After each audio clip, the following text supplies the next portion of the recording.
See, in general, Democrats need lots of voters to turn out. Republicans need not lots of voters to turn out. So in states where Republicans are in control of state government, we have seen a lot of changes to election laws recently.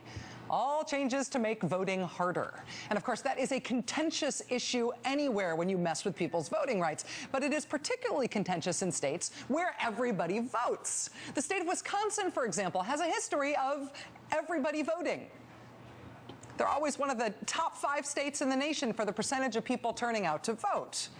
Apparently in Wisconsin, though, that's now a problem. It is at least something that Republican Governor Scott Walker and the Republican-controlled state legislature thought that they might be able to remedy.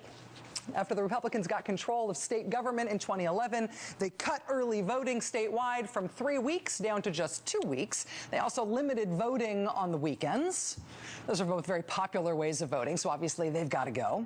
That same year, Governor Scott Walker signed new Republican legislation to require people to show new documentation in order to vote that people never had to show before in Wisconsin.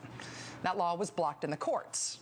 But the Republicans in Wisconsin are still going for it. Last week, Scott Walker and the Republican legislature slashed early voting for a second time, this time cutting early voting after work hours and eliminating weekend voting altogether. That ought to make a dent in Wisconsin having a good voter turnout rate.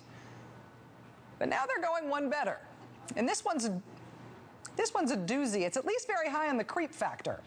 Scott Walker just signed into law another voting regulation yesterday, this time cutting down on the breathing room you have when you go to register to vote and when you go to vote.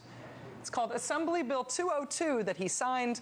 It requires polling places to have an election observer within 3 to 8 feet of you when you go to register to vote in Wisconsin.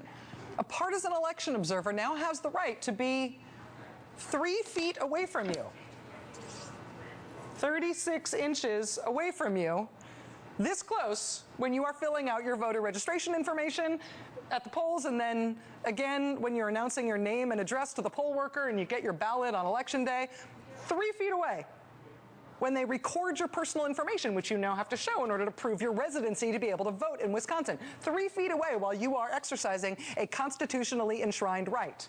As close as 3 feet and no further away from you than 8 feet, according to Scott Walker's new law. And these guys are not the nonpartisan good government poll workers, right? These are the partisan election observers who are there to challenge you if in the process of breathing down your neck from a distance of 36 inches, they see anything that you don't like about you voting. Wisconsin used to be known for civic virtue and civic civility. Now it's just creepy. Oh.